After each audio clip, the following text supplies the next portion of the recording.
Okay, good afternoon, everybody. I am. Oh, OBS, don't do this to me. Don't do this to me. Hello there, Caleb. Uh, I'm not sure if I'm coming through. I guess somebody let me know if there's a buffering issue or something.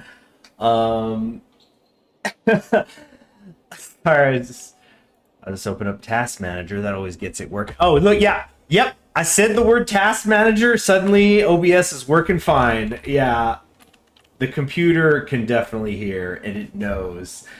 So anyway, we're back here on Tutorial Island in Crusader Kings 3. Gonna be, yeah, just refreshing my memory and seeing what I've missed in terms of updates for CK3. Yeah, we're just doing that. Nothing, keeping the loosey goosey. If OBS chooses to work with me, I actually am though going to check that task. Let me see. Yeah, what is? Oh my goodness! CK3 itself is actually throttling my memory right now, and it's doing that thing. Yep, that's what I was afraid of. Because usually it's Google Chrome because I always have tabs open, but OBS Studio that eat up a lot of the memory. OBS Studio in particular, whenever it's kind of being a little bit of a pain, and it's interesting because we've talked about before how OBS specifically will be just throttling for some reason, but now I'm looking at it and CK3 is just abusing the heck out of my memory, and yeah, it'll just like go up into the red a little bit. Um, hmm. And here's the thing. The memory on my PC is the one thing that I went S tier on. Okay, I got a lot of it. Um I mean it's probably bottlenecking because then yeah, it's like you don't have equivalent other stuff. But yeah. Oh man, I didn't reset the PC because like I think I've talked about this before. I've just gotten in the habit of that I always just reset the PC before I'm gonna do a stream. Just cause, even if nothing's wrong, just because like I feel something might, it helps just kind of clear that out. So I don't know, but I guess people let me know if you're experiencing any buffering issues. Somebody said, "Oh, if we're gonna ask in the last live stream, why is the Holy Roman Empire portrayed as a unified country who is actually hundreds of little duchies?" You know what? Let me clear this, and I'll get into that. The insular word was applied to my bishop, Elidibur, who has been keeping a list of all who have ever wronged him, detailing the numerous ways he plans to get back at him and satisfy his lust for revenge. While scandals among the clergy are nothing new, it is disquieting for one to occur so close to home, so we could condemn him, and this will gain us piety. We could defend him at risk to myself, and he'll like us more. Or maybe I should just stay silent. I get stressed because I'm impatient. Uh, do I care about this guy? He's unlanded. He's just hanging out at my court. Look at these horrid stats. This is a man without value to me. And so I shall condemn him for his transgressions. Heck, they might even be true. And so he has condemned my sins. I don't entirely remember how the rivalry mechanic works, other than opinion. Here we go. Yeah, so rivals a minus 60. All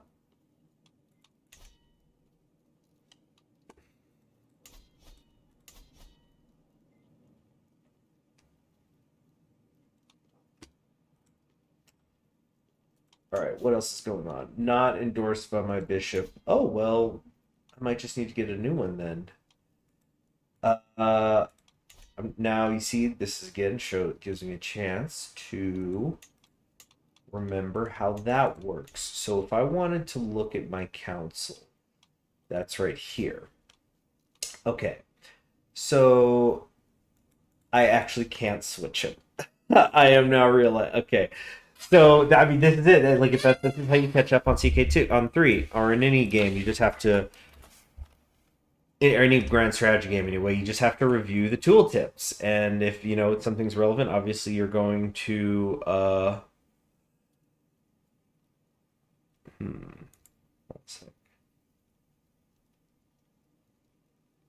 What do I think about the Crusader Wars mod for this game? I'm not familiar with that one. And I don't think I have a brother to kill or a sister to marry. Bluesmon. If I look here. Oh, actually, that's just true. I have a dead sister. She died in 1056. She's been about 16 years. It's been about 16 years now for her. And then I have some half brothers. I guess we share the same father. Anyway, that's getting a little too esoteric there. I was gonna get some music going.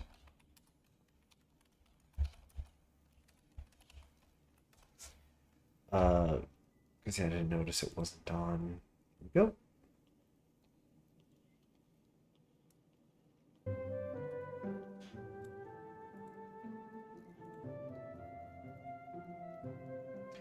%95 memory. Really just using up this PC as long as I can. I think I'm finally going to replace it later this year. In fact, I know I definitely am. Even if this one continues to function well. But I mean, it's not functioning super well, that's the whole point. It's just worn down. It's been about a decade. So with my marriage to Countess Audigifu, the realm expects us to throw a suitably extravagant wedding celebration. It is well within my right to collect a royal aid duty as part of this, but some may consider it tasteless to levy an extra tax during a time of jubilation.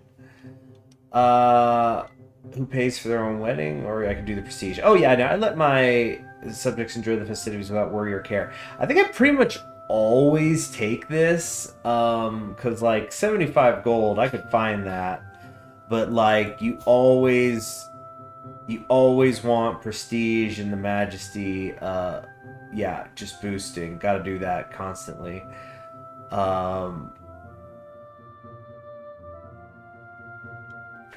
Yeah, not a problem. Geez, I just thought you could probably like keep assassinating your own spouse and just farm prestige through the continued weddings by not paying for, you know, the big wedding. Or I mean, not. I mean, by paying for the wedding, not putting a tax out.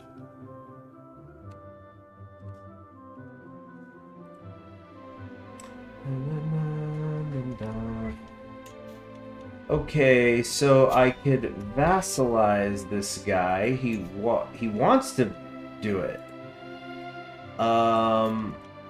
So he'll accept for low.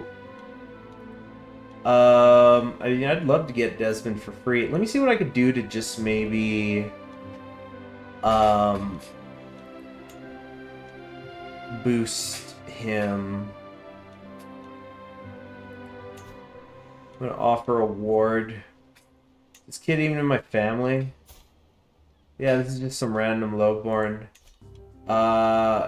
No target selected. Alright, let's do that. They will accept, because it's your courtier's child. Yeah, basically we're gonna send him a hostage. And his opinion of us will go up by 20. And so now that I've done that, how do I offer? Okay, offer vassalage. Oh, I could do the befriend thing. Wait, what? He won't do the vassalage thing again. Ward sets out. Thank you for the spirit. Okay, now I could do it. Wait, why not? Or, let's see. So normal, he still will not accept. He has base reluction. You're his rightful liege. Dang it, we're still not able to get there. You know what, fine. Just come in with low vassalage obligations. It's not really that big a deal. So I think now it should actually change. He's arrived. I'll begin his lesson soon. And there it is. I accept your gracious offer of vassalization, my liege.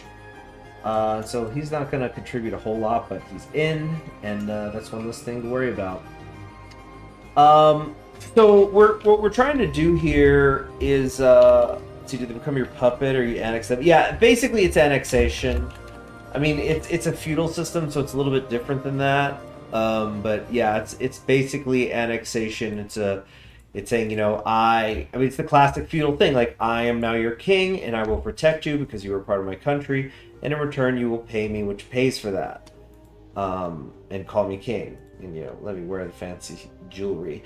Well, speaking of fancy stuff, where do I look at? Isn't there something where you can look at your own like throne room? How do I do that? The royal court. You do not have access to the royal court because I'm not a king or emperor. Ah, okay. Can't be making Edoras yet.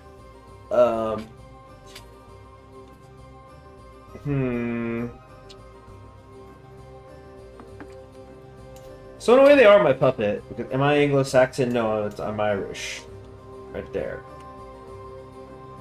I've got some title claims here on Munster, on Thomond, and Ennis. These things are like already in here. We also have a claim on the Kingdom of Ireland. Let's see. It has not been created. I have to own at least 50%. Wait, own 8 of the 14. I own 4. So yeah, I got confused there because I had 50% and the 8 and 4. But it's basically I need to take 4 more pieces of Ireland and then I can become king. And then once you do that, it's just vassalization. It's really there'd have to be some sort of extenuating circumstance for everybody to not then just go, okay, yeah, he owns more than half the island, or exactly half in this case. You know, it's amazing what a difference 1% makes. We'll need gold for that. I mean, we're gonna have it. And we'll need 2 duchy titles. So what I need to be doing now is I need to have reasons to go after some of these areas. So for example, okay, what is it? The Petty Kingdom of Connaught. Murder, personal, challenge to a board game. What? Is that new? I don't think I've seen that. Asked to become a tributary. Heck no. Request claim. Oh, I could do this in exchange for piety. Has that always been a thing? I don't remember. But I kind of want to go for Connacht, which is made up of Briffian, Mayo, and Uemachayan. Definitely pronounced all of those right. It's kind of crazy how well I pronounced them all. So we've got a claimant. Okay, there is one here. He's a content opportunist. I want to see if I can get this guy to come to my court. No, he will not accept. He's base reluctant. He says the liege's child, etc. Okay. Child, 27. And the father is 52. Okay. Guess the... Yeah, this guy's that's just a big beard. Big beard on a young man. So I might want to try to go after them. It might be easier, though, to pick these off one by one. So for this, I think I need to go to my council. I want to talk to my chancellor, domestic affairs.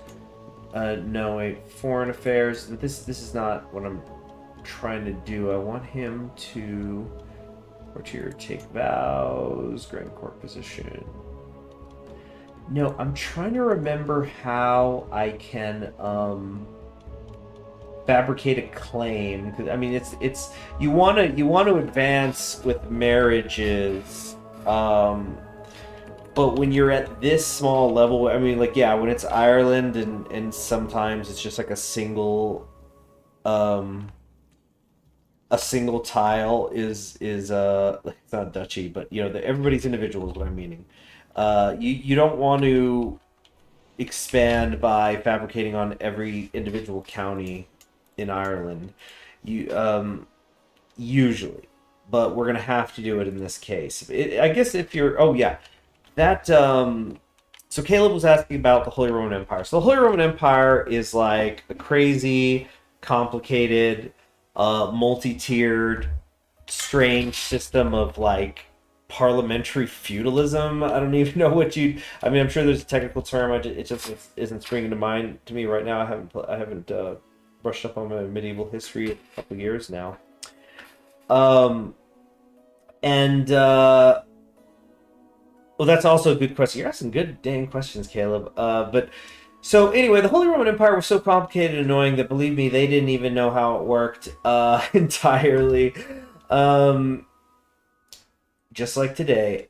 So the Holy Roman Empire, you're seeing countries, not just it, but all these countries at the highest possible level. So the Holy Roman Empire is ruled by a Kaiser, and so it is showing this here is meant to be the in a simple way say, if it's this color under this name, Kaiser Heinrich IV is responsible for it. Now you could go down to lower levels. So if you wanted to look at the individual duchies of the Holy Roman Empire, you'd click this map, and it'll show you that. So that's where you could be like Bavaria and Tyrol and Alsace and Savoy and etc. And then you can go to the kingdom level, although I don't think these are actually titles that have been created. Yeah, so this is not accurate to the de facto reality. This is just showing, hey, if you're trying to create the title of the Kingdom of Germany, these are the pieces of land that you have to own or have control over. And then you have the empire title. So as you can see, Holy Roman Empire kind of has this shape, even though, again, if you look at the actual realms, the country of the Holy Roman Empire, if you wanted to call it that, because I mean, you got to call it something, because it's not Holy Roman or an empire, but we call it that. Yeah, although as you can see, that this is there's some de jure drift happening here. So what the game is trying to say, hey, because the Holy Roman Empire has actually held on to this land for a certain amount of time, if it continues to hold on to it, it's just going to become accepted that is now a part of the Holy Roman Empire. It's all these blood and soil, right? Okay, so there's other ways that you could also look at things, by the way. So you could look at things via faith. In our case, it's just showing where the holy sites are, because that's what we are. But this is kind of interesting if you're somebody who likes to play the conversion game, which is really fun in its own way. I mean, that's the joy of Crusader Kings. There's so many things that you could focus on in particular in any given run, and you can also give yourself a little taste of everything. And just the possibilities are literally endless. I know I'm going to be playing CK2 for the rest of my life when they did that Holy Wars DLC with the randomization, but I mean all the other stuff too. It was like there's just no limit except your imagination, really, of what you want to do. I mean, just look at India. Even if let's say like just to give an example of if you want to hang out in India, you could do like, okay, I want to do a full Jewish conversion game, or I want to do heretical Christianity. I mean, those are going to be two big projects, right there. Not even getting into that, how you have to typically unify the subcontinent to do that. Yeah, so there's so much more to this game than just military conquest. Military conquest, really in this, it's very much like Clausewitz said, it just becomes a politics by other means. And yeah, so there might be some little wars, but that's not the point. About every other aspect of the game that I'm trying to refresh on. Oh yeah, so we can also look at the cultures. Culture creep is a fun thing to do. That's got to be for like really, really patient people, because it takes so long. But it's really rewarding. I mean, because really the fastest way to do it is you got to keep putting your own people at like every level. You got to be doing stuff at the barony level even, and eventually it's really nice when you can create these like self-sustaining excuse me Sorry, another weird week of sleeping. I had like a nightmare this week, but it was one of those dreams, like, you know how a lot of times in a dream you realize you're in a dream and that's what causes you to wake up, or you could have the lucid dream, right, where you realize you're in a dream but you can kind of control what's going on. um so I had a one where I realized that I was in a dream, but I didn't wake up, and I guess I couldn't wake up, and so then actually I was just like kind of feeling a little bored with the nightmare in a straight. I know that sounds weird because like I knew nothing happening was real, but I was like, can I just wake up then? What am I doing here? It's like you can't turn the TV off with like if a movie shitty or something. I don't know how to describe the feeling. Yeah, I didn't sleep well though.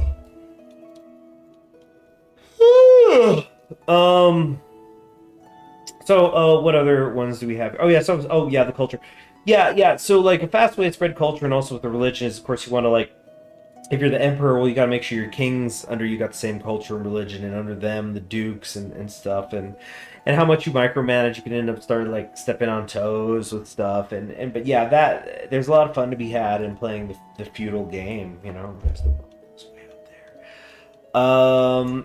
There's the houses, which is not always one-to-one with the realms. In fact, I'd say some of the most fun in the game is when, or at least for me, I mean, it's all just map painting and make the font bigger, right? But whenever I can get my house on multiple kingdoms, it feels really, really good, and that's hard to do, especially when you're making it happen externally. There's so little to compare to the satisfaction of like when you have a grandson who has a claim on like a king, like let's say we had united the Isles, we've created the Irish Empire up here, and we don't want to like necessarily expand in terms of hard clay, but because we've made the right marriages, our grandkid has claim on the Byzantine Empire or something, and then it's gonna be two equal titles, so we give that away and then they'll have it. Now then they've got to fight their own battles. You, the player, can't micromanage anymore, and then the reality of the situation is you're putting in the situation of, I'm the Irish Western Catholic, but also with Celtic characteristics. Like, I'm literally from the other side of Europe. I'm not ruling in Constantinople over, different branch of Christianity, completely different culture, different language. So it's usually not going to work out. So it's really, really hard to do. But like an example of what I was saying, if we look here, you'll see that you've got these minor Catholic kingdoms like Leon and Castile. Well, if we look at the houses, you'll see these four combine to all be ruled by the house of Jimena.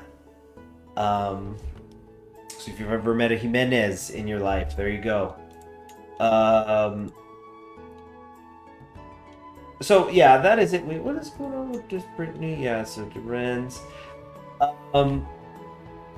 Yeah, House Capet had some good times in the medieval age, because they ruled France, they ruled the Latin Empire, they got pieces of Italy, etc. So yeah, that's pretty cool, I think. Papacy's cut up right now.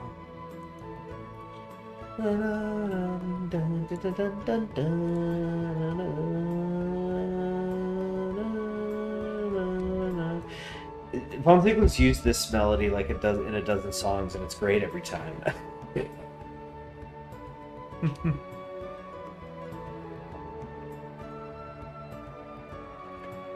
Okay.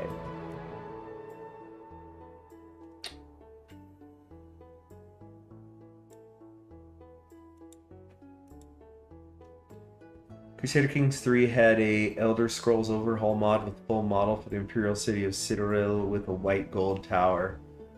Wow.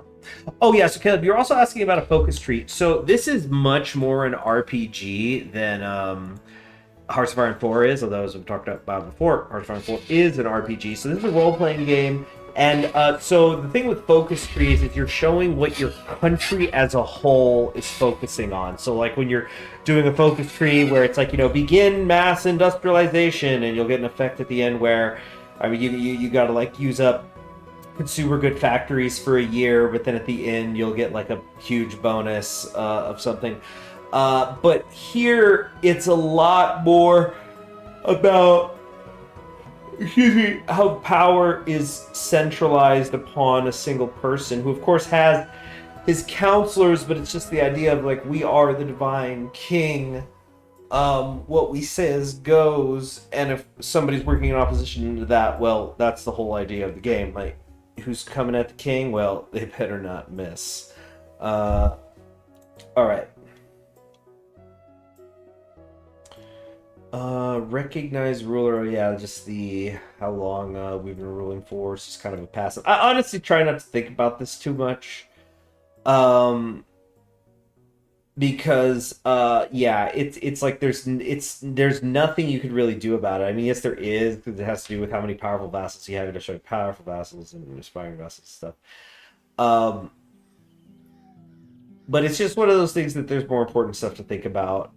And it's just gonna creep up anyway, so just leave it be. It's chosen by God to rule, except we were defeated war. Then whoever defeated us was chosen by God to rule. Exactly. It's kind of like a strange contrast. It's an interesting contrast to the what do you call it? Mandate of Heaven. Oh yeah, and we still haven't answered the question I had before, which is how do I set up attempting to lay a claim on something. Let's say I decide I want ossuary here. So what do I right click? Show me this. De jure capital. You have no claim. Here we go. So a claim on a title represents a legal right to own it and provides a costless ability to conquer it through war. All right, we knew that. Claims also provide a valid reason to revoke titles off of vassal holders. Claims are usually given to rulers whenever they lose control of titles to someone else, but can also be created through the fabricate claim task. Furthermore, each child, even bastards of a ruler, has an implicit claim on that ruler's titles. If they do not inherit that title from the ruler, they die. These implicit claims will convert to pressed claims, which can then be inherited by their own children as unpressed claims. Okay, but how do I fabricate? Like, I need some lawyers to draw up some, absolutely legitimate papers. After all, a public notary stamped it, and a public notary would never, ever do anything but, the most integritous of stamping. All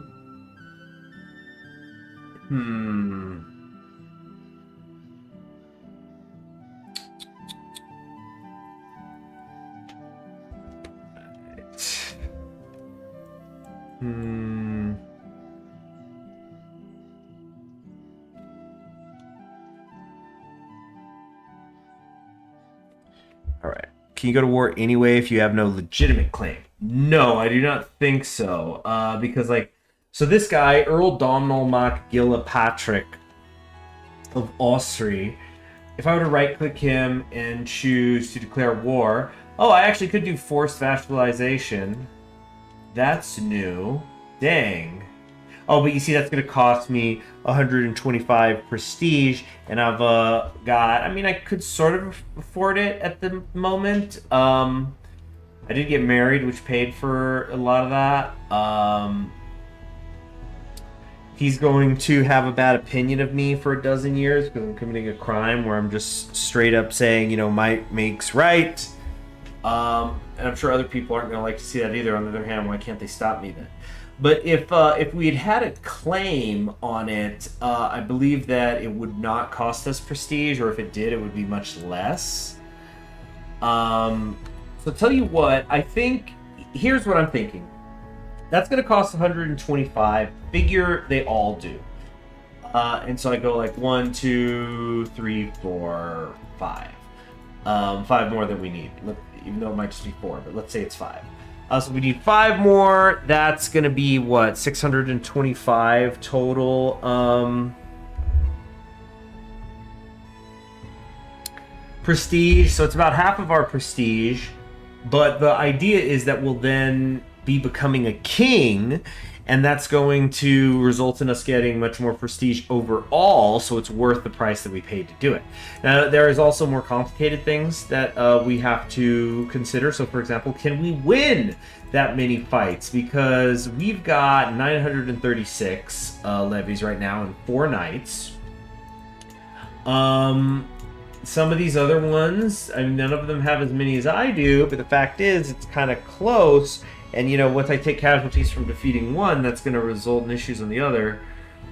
I think what I want to do here is we're going to go after Athlon first, because they appear to be the weakest. Actually, no. These two are almost equal. I kind of want Dublin itself. Plus, that puts my kingdom in direct contact with more places, which that couldn't work out.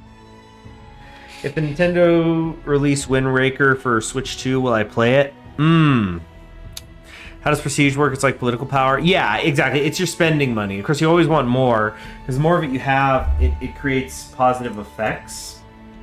So, yeah, so there's no effects here for being established, but if we are distinguished, we get a +5 on secular opinion, and we can hold more knights. And knights basically make your army much better.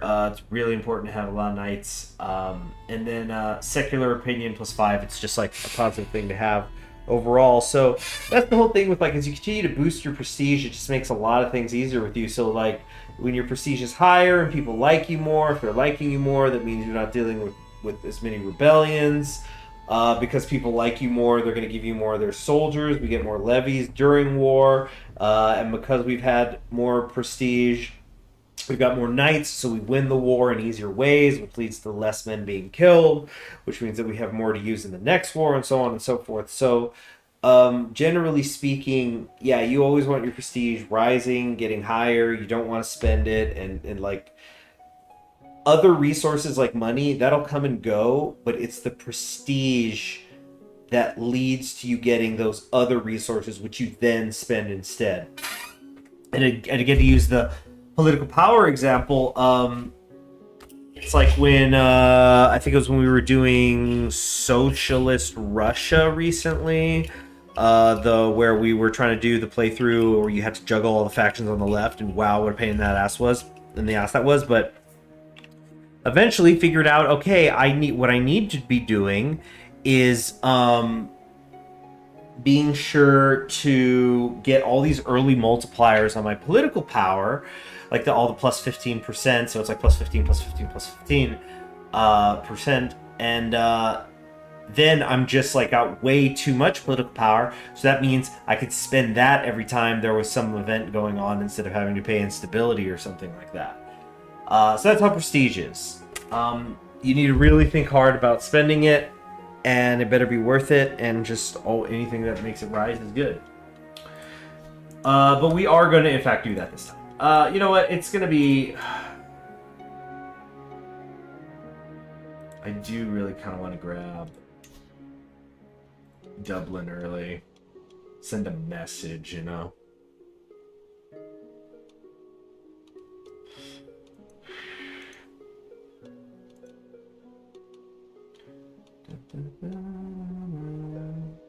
Realm is distant. To Earldom of Dublin. Guess what, pal? It's time for war. Oh wait, where is it? Offer war. Here we go. Declare war. You do not have a cause to spare this. Wait, what? But I do have it on this guy? Yeah, of course. Alright, so we're gonna go to him. Oh, wait, what? What is this? Oh, you know what? This is my personal soldiers. Not my total. Wow, so actually... Dang, I might just go to war with all of them at once. Declare force vassalization. Forced vassalization. You know what? I might go after Konatka. Konak. Alright, so we're gonna raise all of our armies. Alright. What is this? We're dealing with plagues, Herald's flu. Yeah, probably I might play it when I can, Guzman, when you know, it also depends on price, time, all sorts of things. It certainly won't be on this channel. I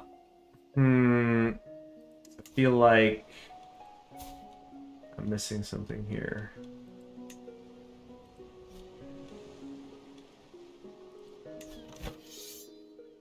Surrender 12.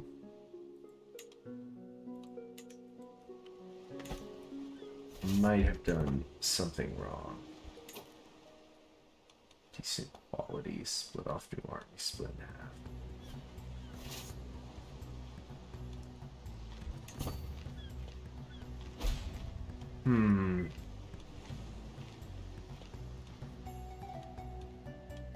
Activities, roll court decisions, factions.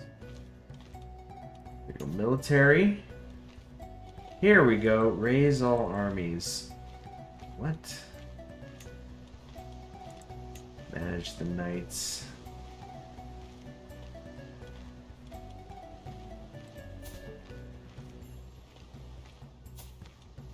Press to appoint. Accolade tributes will begin providing you positive effects, which increases as they gain glory. This costs me 100. Okay, no, I shouldn't do that with my older brother. Somebody younger.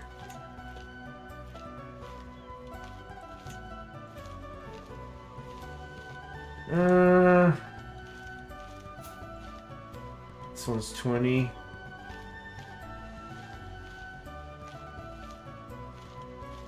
Create an accolade.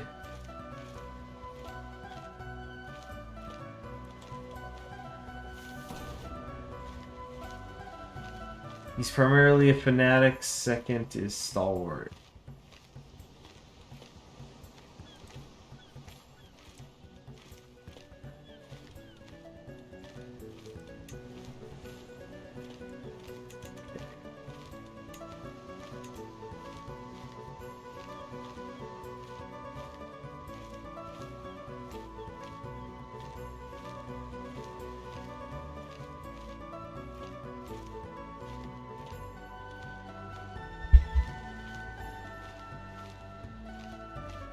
Shoot.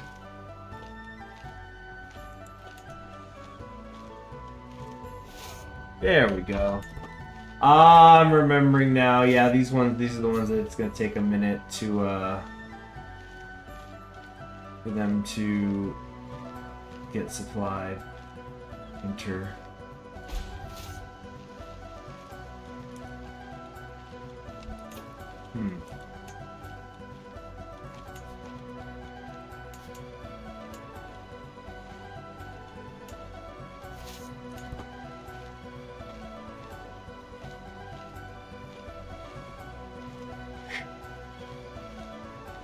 Ireland is canonically a kingdom in the Pretty Derby universe. Really?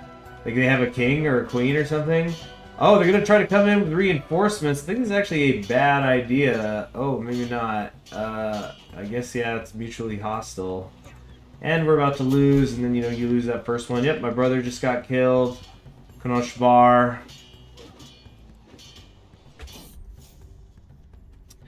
Roar your ear. We're gonna start a feud with the Dubliners that killed him, but yeah, we're gonna lose. And this is the part where I rage quit, but that's also because I've got something I gotta go do this afternoon. I'm going to actually I guess I can say I gotta go give blood. Dang, I won't give blood. I'm already feeling kind of tired, so I'm gonna try to stream again tonight. Hopefully I'm not too sleepy from the blood giving. So thank you for joining me, and I'll see you then where we'll reset that. Bye-bye.